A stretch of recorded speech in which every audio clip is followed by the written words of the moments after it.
발표 지금 시작하겠습니다. 들어와 주시기 바랍니다. 네, 인사드리겠습니다. 네, 아마 순서가 세 번째 발제인 것 같은데 이게 항상 브레이크 타임이 걸려서 그런지 세 번째 발제는 약간 좀 분위기 전환이 좀 필요할 것 같습니다. 여기 글을 구성하는데도 기승전결해가지고 제가 전에 해당되는데요. 터닝 포인트를 좀 줘야 될 것 같습니다. 앞에 두 분은 권정호 부장은 현직 기자로서 어떻게 보면은 현재적인 관점에서 동계올림픽을 분석을 했습니다. 그 다음에 송조 박사님은 스포츠 과학적인 측면에서 분석을 했고요. 저도 한 20여 년 체육기자 생활을 했고요. 그 다음에 또 현재는 이제 대학원에서 이제 학생들을 이제 교육하는 그런 또 아카데미나 그런 입장이 있기 때문에 저널리즘적인 것과 그 다음에 아카데미적인 그런 관점을 토대로 해서 주제가 얘기하듯이 올림픽의 보도 변화와 바람직한 보도 방향, 그래서 역사적으로 더듬어 보면서 우리 현재 위치를 보고 앞으로 미래의 방향을 한번 탐색해보는 그런 시간을 갖도록 하겠습니다. 목차는 다음과 같습니다. 제가 첫 서두를 스타트를 어떻게 끊어야 될까 고민을 좀 많이 했습니다. 그래서 분명히 평창올림픽이 다른 느낌은 분명히 가졌습니다. 그런데 어떻게 다른가를 한번 좀 분석을 해보니까 이게 핵심이 아닌가 생각이 됩니다. 이제는 메달 따는 국가에 충성하고 민족에 영광을 주는 그것도 중요하지만은 이제는 개인의 가치를 진짜 중요하게 생각하고 얼마나 공명정대하게 이렇게 하는 게 더 중요한 시대로 접어드는 게 아닌가 하는 게 이게 제 주된 내용입니다. 실제로 그동안 많은 우리 또 동하계 올림픽을 통해서 많은 메달을 땄습니다. 이제는 누가 첫 번째 금메달, 100번째 금메달 이 정도 아니면 기억이 없습니다. 저도 올림픽 현장을 많이 다녔습니다만은 제가 확실하게 기억나는 금메달리스트를 사실은 많이 쉬워졌어요. 많이 까먹고 그랬는데 특히 이번에는 어떻게 보면은 메달 한두 개 따는 게 진짜 이제는 또 그런 시대는 이제 지나간 거다 하는 걸 많이 느꼈습니다.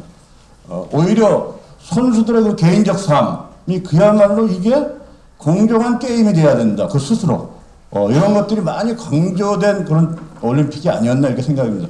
앞으로는 이런 추세가 계속 되리라고 봅니다. 그래서 이런 걸 어떻게 분석을 해야 될까 하는 측면에서는 제가 보기에는 저널리즘 플러스 아카데미즘이 같이 이게 토대를 이루어야 분석이 되지 않을까 하는 측면에서 제가 한번 노력을 한번 해봤습니다. 윤성빈 선수의 그 금메달 값어치가 있었죠. 비인기 종목에서 스켈레톤 금메달 우리 처음 나온 거니까 나름대로 상당히 의미도 있고 본인도 스토리가 아주 좋았습니다. 하지만 여자 스피드 스케이팅의 팀 추월 이건 또 상당히 또 많은 거를 생각을 하게 했습니다. 사실은 이 팀 추월 경기를 보면서 국민들이 아주 상당히 분노를 했죠. 그래서 청와대 가장 단시간 내 국민 청원이 50만 건을 기록하는 아주 획기적인 그런 거였습니다. 사실은 SBS의 그 재갈정렬 그 해설가의 아마 멘트가 아마 상승작용을 일으켰다는 그런 얘기도 있었습니다. 국민들은 곧바로 반응을 했습니다. 그래서 언론도 이렇게 동조를 하면서 제가 보기엔 우리가 올림픽 보도사 이래 아마 이런 모습은 좀 처음이 아닐까 제가 생각이 됩니다. 그 다음에 이제 단일팀 구성입니다. 여자 아이스호키 단일팀. 사실은 초반에 선수들이 많은 반발이 있었죠. 언론도 상당히 그 선수들의 그 기본권, 개인의 선택권, 이런 거가 많이 훼손되는 거 아니냐. 이런 거에 대한 반발과 우려가 많았습니다. 이건 전에 볼 수 없는 현상이었습니다. 사실 저도 1991년 세계 청소년 축구 선수권 대회 남북 단일팀 취재를 위해서 평양도 갔었고 포르투갈도 갔었습니다. 그때랑은 분명히 다른 그 단일팀 구성이었습니다. 왜 이렇게 변했을까? 그리고 언론과 그 다음에 국민들, 선수들은 왜 이렇게 다른 모습으로 보였을까? 그 시대가 분명 시대적 상황도 달았고 환경적 상황도 분명히 달았습니다.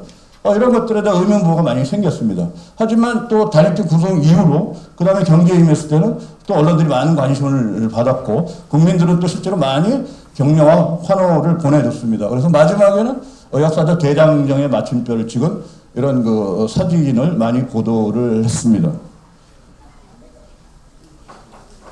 그러면 사실 앞선 시대에도 올림픽 메달도 많이 땄고요. 그 다음에 거기서 뭐 기쁨과 즐거움을 표현한 선수들도 많이 보도를 사실 많이 했습니다. 그런데 요번에는 유독 좀 다르게 이런 그 국가나 민족, 그 다음에 메달, 이런 어떻게 보면 거대 담론이라고 할 수 있는데요.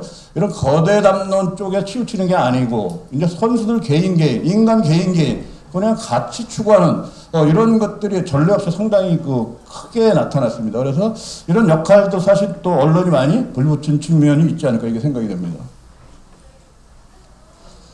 그러면은 아카데미가 관점에서 이걸 분석을 좀 해야 될 것 같습니다. 그래서 1990년대 이후로 담론 분석이 이제 인문학 쪽에서 많이 자리를 잡게 되는데요. 이거는 이제 시대와 상황에 따라서 사람들의 의식과 생각이 많이 달라진다. 이런 것들은 이제 담론 분석을 통해서 나름대로 이제 이론을 정립을 하게 됩니다. 그래서 미국의 문화인류학자 기어츠라는 사람은 문화의 해석을 통해서 스포츠는 스포츠 경기뿐 아니고 문화적인 해석할 수 있는 요소들이 참 많다. 그래서 문화적인 해석을 통해서 인간은 자신이 만들어낸 의미망 위에 얹혀져 있는 동물이다. 분명히 그 의미를 항상 재해석을 한다. 이런 정의를 내렸고요. 그리고 프랑스의 그 철학자, 후기 구조주의 철학자이기도 하고, 미셸 푸코는 이런 담론을 나름대로 잘 해석을 했습니다. 그래서 담론은 시대적, 역사적 상황에 따라 달라지는데, 언론은 대중들의 그 생각하고 이야기하는 그런 것을 그런 하나의 기사를 통해서 담론화시킨다. 이런 측면을 많이 여러 가지 사례를 통해서 발표를 한 바 있습니다. 그러면 실제로 스포츠에서는 어떤 담론화 현상들이 언론 보도를 통해서 이루어졌는가? 이건 이제 성균관대 박사 학위를 받았던 김원재 선생이 이런 논문에서 인용을 합니다. 미디어를 통해 스포츠가 재현되고 전달되는 미디어 스포츠 양식은 일반 대중들의 스포츠에 대한 인식과 태도 및 담론 형성에 지대한 영향을 미친다. 그러니까 알게 모르게 국가주의, 민족주의 이런 것들을 어떻게 보면 언론들이 그런 쪽에 보도를 함으로써 독자나 그 다음에 일반 국민들이 상당히 의식화된 그런 측면이 상당히 있다고 이렇게 해석을 할 수 있습니다. 그러면 구체적으로 그동안에 우리가 언론 보도를 통해서 나타난 여러 가지 담론적 형성 중에 대표적인 게 이제 올림픽 담론이라고 할 수 있습니다. 사실 그 당일로는 사실 국가주의와 민족주의였습니다. 그리고 이것을 구체적으로 방법론적으로 실천하는 행태는 승리제일주의와 메달 지상주의가 아니겠나 이렇게 생각이 됩니다. 그렇기 때문에 한국 체육은 그동안의 금메달이 절대절명의 목표였습니다. 금메달 따지 않는 선수들은 예전에 은메달이나 금메달 따는 선수들은 고개를 숙이고 울고 이런 것들은 우리 언론 보도를 통해 많이 나타났습니다. 그런데 사실은 우리가 그동안에 언론적인 측면, 그 다음에 아카데미 측면에서도 금메달 그 자체에 대한 심층적인 의미나 해석, 이런 것들을 너무 일방적으로 좀 하지 않았나 이렇게 생각이 됩니다. 그래서 비판의 기회를 스스로 우리가 가질 때라고 이렇게 생각이 됩니다. 사실 엘리트 스포츠는 총력 없는 전쟁이라고 보통 얘기들을 합니다. 그래서 특히 이런 전쟁의 무대가 됐던 것은 올림픽이라든지 아시안게임, 월드컵, 각종 국제대회에서 현실화됐죠. 특히 남북 대결, 한일 대결에서도 많이 나타났고요. 그렇기 때문에 언론은 이런 쪽에 포커스를 맞추면서 상당히 그 이념과 그 다음에 여러 가지 생각들을 붙이긴 측면이 상당히 있다 이렇게 얘기를 할 수 있습니다. 그리고 언론 보도의 담론의 그 실제적인 유형들은 기사화로 어떻게 나타났는가? 되게 이렇게 좀 유형들을 이렇게 보면은요, 메달 집계, 메달에 상당히 연연하는 그런 보도가 많았다. 저도 실제로 보도할 때 메달 따느냐 안 따느냐 이게 상당히 중요한 기사의 판단의 잣대였습니다. 그 다음에 경쟁, 우리와 경쟁 상대들을 상당히 이렇게 유도하면서 관심을 붙이기는 이런 형태가 많았고요. 그 다음에 이제 스타 또는 또 영웅을 만드는 여러 사람들이 이제 언론이 이제 앞장서서 많이 했습니다. 그리고 당연히 민족주의, 국가주의 이런 건 부각을 시키는 건 당연하고요. 그 다음에 또 그런 걸 통해서 돈 문제와 연결시켜서 여러 가지 상업적인 이런 면들도 많이 파급을 시켰던 게 사실입니다. 그런데 90년대부터 인터넷 세상이 되면서 시대는 많이 달라집니다. 그래서 인터넷이 등장을 하게 되면 사실 일가구 일기자 시대나 다름없습니다. 그래서 SNS를 통해서 많은 정보와 지식이 유통이 되기 때문에 이제는 절대적으로 언론이 일방적인 스포츠 보도의 공급자라고 할 수가 없습니다. 그래서 시청자나 그다음에 독자 이런 사람들도 얼마든지 언론 보도의 공급자가 될 수 있다. 이런 쌍방향 시대가 되기 때문에 오히려 이런 담론화의 현상은 더 다양하게 된다. 예전에 국가주의 민족주의로 많이 치우쳤던 게 더 세분화, 다양화되는 그런 추세를 걷는 거 아닌가 이렇게 생각이 됩니다. 실제로 이미 2000년에 강초연, 사격의 강초연 선수가요, 여자 공기소총에서 은메달을 땄었습니다. 저도 그때 시드니 올림픽에 취재를 갔었었는데요. 저도 물론 현장에 있었습니다. 근데 예전 잣들은 사실 이미 올림픽 사격에서 금메달이 이은철 선수도 나왔고요. 그 다음에 여갑순 선수도 나왔고. 그렇기 때문에 은메달이면 사실은 금메달 잣대에서 보면 기사가 되기가 사실 쉽지 않았습니다. 하지만 강초연 선수는 상당히 신드롬을 일으켰습니다. 2000년 시드니 올림픽에서. 이것도 그 당시에 상당히 이례적인 그런 모습이었습니다. 신문 방송할 거 없이 강초연은 최고의 스타가 됐습니다. 사실 시드니 올림픽 때 금메달 딴 잘 기억이 없습니다. 저도. 강초연만 아직도 기억이 나는. 이런 것들은 사실은 이제 언론의 저변에는 이런 개인주의화되는 담론이 서서히 자리 잡고 가는 첫 때가 아니었나 이렇게 생각을 합니다. 그렇게 되면은 아까 국가주의, 민족주의 담론에 의해서 가장 중요하게 지금 대두되는 게 개인주의 담론이 아닌가 이렇게 생각이 됩니다. 물론 제가 본격화된 거는 스포츠에서는 아마 강초연 선수부터 이게 시작이 촉발이 되지 않았나 이렇게 생각이 되는데요. 사실 개인주의에 대한 담론, 사실 개인주의라면 상당히 이기적이고 그 다음에 어떻게 보면은 너무 개인주의를 강조하다면 왕따 현상까지 나올 수가 있는데 사실은 오히려 개인주의가 그렇게 나쁜 말은 아니다. 어떻게 보면은 민주주의의 기본적 가치가 어떻게 보면 개인주의다. 이런 거 일찍 서양에서 자리를 잡았다고 합니다. 판사인 문유석 씨의 개인주의자 선언 몇 년 전에 아주 베스트셀러로 아주 인기가 많았습니다. 그 사람이 정확하게 개인주의에 대한 문제를 잘 해석을 해줬던 것 같습니다. 이게 이제 그 사람이 이제 글에 나온 그대로 원문인데요. 개인이 먼저 주체로 서야지 타인과의 경계를 의식해서 이를 존중할 수 있고 책임질 한계가 명확해지며 집단 논리에 휘둘리지 않고 자기에게 최선인 전략을 사고할 수가 있다.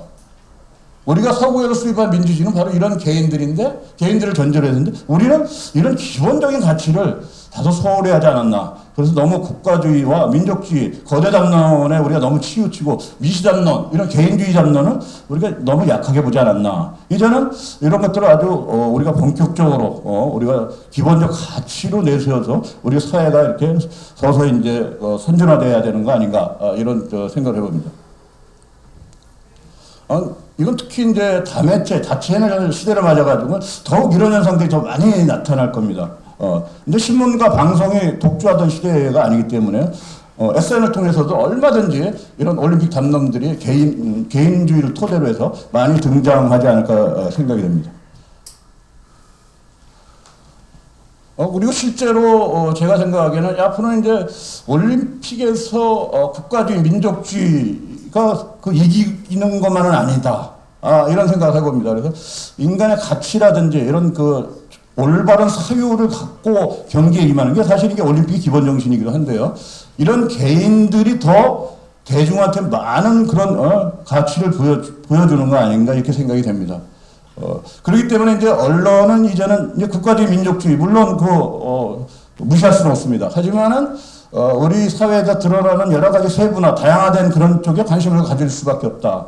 그리고 개인의 주체 이런 쪽에 분명히 우리가 본격적으로 시선을 돌려야 된다.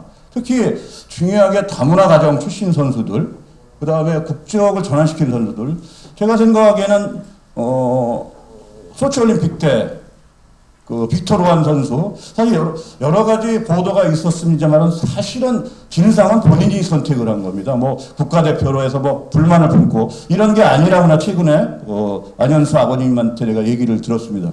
본인이 자기 운동할 수 있는 운동권에 대한 기회를 더 얻기 위해서 러시아를 선택했다는 그럼 우리는 이제 애국적인 측면에서 이렇게 이제 해석을 하면은 매국자가 되고 반역자가 되는데 사실 그런 시대는 이제 넘었다. 이제는 글로벌한 가치를 인간의 가치로 해서 우리가 접근할 때는 그런 걸 우리가 해석이 이제 제대로 할 수 있는 거 아니냐 이렇게 생각이 됩니다. 특히 성적인 소수자 문제도 그렇습니다. 이제 뭐 미국에서도 성적인 소수자들 이제 동성애도 이제 결혼 후 다 인정하는 주가 이제 많이 늘어났습니다. 우리도 이런 문제에 대해서 이제 긍정적인 시각에서 이제 봐야 바람직한 것 같고요. 그 다음에 장애인 선수. 이번에 패럴림픽을 통해서, 또 장애인 선수의 가치를 또 새롭게 이제 많이 우리가 인식을 할 수 있었습니다. 그 다음에 이제 학력을 안 갖춘 선수들, 고학력 선수가 아니고, 고등학교나 중학교만 나와도 콜로 소개한 선수들도 얼마든지 자기 운동권을 즐기면서 이렇게 살아갈 수 있는 그런 사회로 이제 가지 않을까 하는 게 생각이 됩니다. 특히 이제 개인의 가치들, 우리가 그동안에 다소 조금 소홀한 측면이 있었던 여러 가지 사랑이라든지 인내라든지 끈기, 성실, 덕망, 성취, 인격, 그런 즐거움, 그다음에 행복 이런 것들은 어떻게 보면 인간의 기본적인 가치입니다. 그런데 우리가 너무 국민을 강조하고 국민을 의식하다 보니까 이런 기본적인 개인적 인간 가치에 대해서 우리가 사회 전체가 많이 좀 소홀하지 않나 이런 생각을 해봅니다. 그러면 평창 동계올림픽 이전에 언론들의 보도는 구체적으로 어떻게 나타났는가를 한번 보도록 하겠습니다. 제가 신문의 대표적인 그 올림픽 기간 중에 나왔던 헤드라인을 이제 뽑아봤는데요. 보다시피 국가주의 그 표현들은 항상 비슷합니다. 도쿄 올림픽부터 시작해가지고요. 애틀란타 최근까지. 되게 보면 태극전사, 뭐 금메달, 은메달 획득, 그 다음에 세계를 업어치다, 세계가 찬사하다, 낭자의 금꽃, 세계 최강, 뭐 이런 금메달 최고의 날, 1등주의, 황금 만능 이런 게 알게 모르게 그 국가주의 의식이 기자한테, 언론한테도 그렇고 국민들한테도 이렇게 배어 있다 보니까 이런 거를 스스로 요구했던 그 시대가 아닌가 이렇게 생각이 듭니다. 그 다음에 또 국가주의와 함께 민족주의. 사실 민족주의는 생긴 게 한 200년, 한 2세기, 3세기 정도밖에 이제 근대화 시대에 이제 생겼다고 그럽니다. 그 이전은 민족의 개념이 거의 없었다. 이렇게들 해석을 하는데요. 특히 민족이라는 건 상상의 공동체다. 이렇게 이제 로스 베너디 미국의 그 학자는 이렇게 또 규정을 하기도 합니다. 실제로 우리는 그 민족의 문제를 상당히 그 해방 이후부터 상당히 천작을 해왔습니다. 그래서 런던 올림픽부터 계속해서 이런 그 민족과 관계된 민족이 자랑이다. 뭐 일제시대 때도 뭐 당연히 그런 문제들로 터치를 많이 했고요. 뭐 이렇게들 그 제목들이 많이 올라왔었습니다. 그러면 또 개인주의에 대한 대표적인 그런 그 용어들, 그 헤드라인들을 보면은 이건 아무래도 제가 보기에는 최근부터 이제 나타나기 시작한 현상들이 좀 아닌가 이렇게 생각이 됩니다.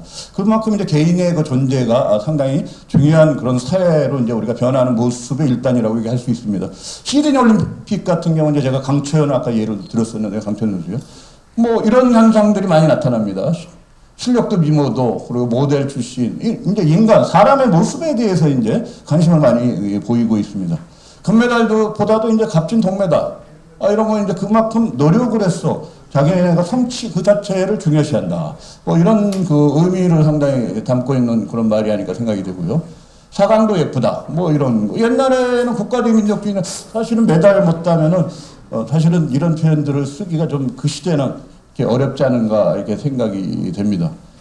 베이징 올림픽도 그렇고 런던까지요. 런던에서도 이제는 뭐 1등은 아는 2등이다. 1등이 시상대에서 가장 높은 데 있지만은 그 옆에 있는 2등도 아주 값어치가 있다. 은메달이 값어치가 있다. 이런 그 개념들을 우리가 제목에서 보면 알 수가 있었습니다. 그래서 리우 올림픽 때는 아예 그 이슬람권의 히잡 쓴 그런 그 펜싱 선수까지도 이렇게 기사화되고요. 그러면서 이게 다변화되고 상당히 사람의 선수에 주목하는 이런 보도가 많이 그 눈에 띄었습니다. 그러면은 요번에 평창 동계 올림픽 때 어떠한 보도가 나왔는가를 한번 전체적으로 한번 좀 살펴보면은요. 아무래도 이번엔 여자 컬링에 가장 많은 사람들의 화제가 아니었나 이렇게 생각이 됩니다. 스웨덴에 패해서 은메달에 그쳤지만은 그 스토리가 너무 좋았다. 그래서 사실은 미국의 그 주요 언론들도 우리나라 금메달 선수를 보도한 게 아니고 뉴욕타임즈나 뭐 워싱턴 포스트나 제가 기사를 검색을 해보면 바로 여자 컬링에 대해서 기사를 많이 보도했습니다. 금메달을 많이 따는 건 미국에서는 미국적인 가치로는 의미가 없는 거죠. 근데 여자 컬링 상도는 한국적인 그런 여러 가지 스토리도 갖고 있고 그러고 다양한 선수들의 그 팀김이라는 그런 여러 가지 이색적인 소재도 있고 해서 만월까지 그래서 미국 사람들의 시각에서 아주 재미난 스토리가 아니었나 이게 생각이 됩니다. 그래서 이번 한국의 동계올림픽 그 메달에서는 여기가 가장 각광을 받은 건 선수들이 아니었나 이렇게 생각이 됩니다.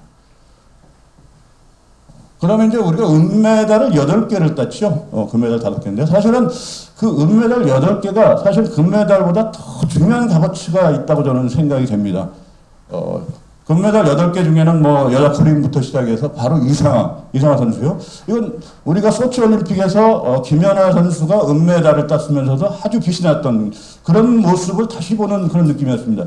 특히 또 일본 선수 금메달 딴 일본 선수 아주 다정한 포즈를 취하는 이런 것들은 우리 저 한일의 라이벌 관계를 떠나서 이제 선수는 저런 우정과 나름대로 서로 그 친근함을 통해서 얼마든지 소통이 되고 있구나 하는 모습을 볼 수가 있었습니다. 예, 거꾸로 갔네요. 그 다음에 이제 최민정 선수 실격 판정을 받았습니다. 아깝게. 저는 뭐 상당히 저도 이거 생중계를 봤었는데 상당히 우승권에 근접했었는데도 실격 판정 받았는데 전혀 실망을 하지 않았습니다. 전에 없는 모습이었습니다. 이런 것들은 선수들도 이제 개인주의, 이제 즐기면서 이제 우리가 경기를 해야 된다. 너무 부담 갖지 않는다. 이런 것들에 대한 그 의식들이 이제 서서히 자리 잡아가고 있는 거 아닌가 이렇게 생각이 듭니다. 그러면 이제 제가 지금까지 한 걸 요약을 하면은요. 이제는 선수 한 사람 한 사람을 그대로 봐주는 인간의 이런 시선이 진짜 따뜻하고 중요한 게 아닌가. 이게 선진화로 가는 하나의 그 과정이 아니겠는가 이렇게 생각이 됩니다. 그래서 앞으로 우리나라 언론들의 이제 국가주의 민족주의 뭐 결코 우리 시대적 상황도 있고 해서 무시할 수는 없는 거죠. 하지만은 개인의 생각, 사유 이런 걸 아주 중요하게 생각하고 해야 되지 않는가 여겨집니다. 그래서 앞으로는 하나의 사상이나 하나의 그 시대 정신이 지배할 수가 없는 그런 앞으로의 세상이기 때문에 앞으로 거대 잡는 기조 이런 것을 유지해 나가면서 선수들이 다양한 그 가치와 스토리를 갖고 이제 만들어내는 그런 그 스포츠의 모습을 나름대로 해서 잘 보여줘야 그게 이제 우리가 선진국으로 가는 하나의 길이 아니겠는가 이렇게 생각이 됩니다. 예, 지금까지 발제 잘 들어주셔서 감사합니다. 네, 수고하셨습니다.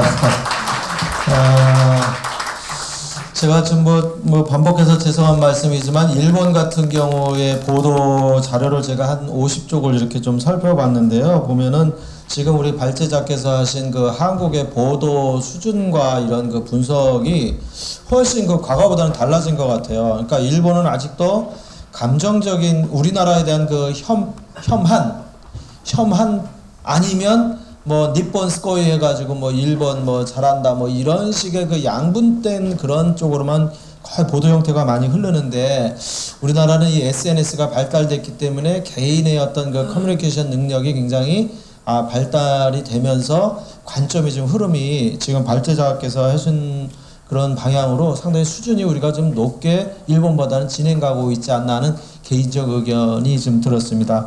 발제 감사드리고요. 오늘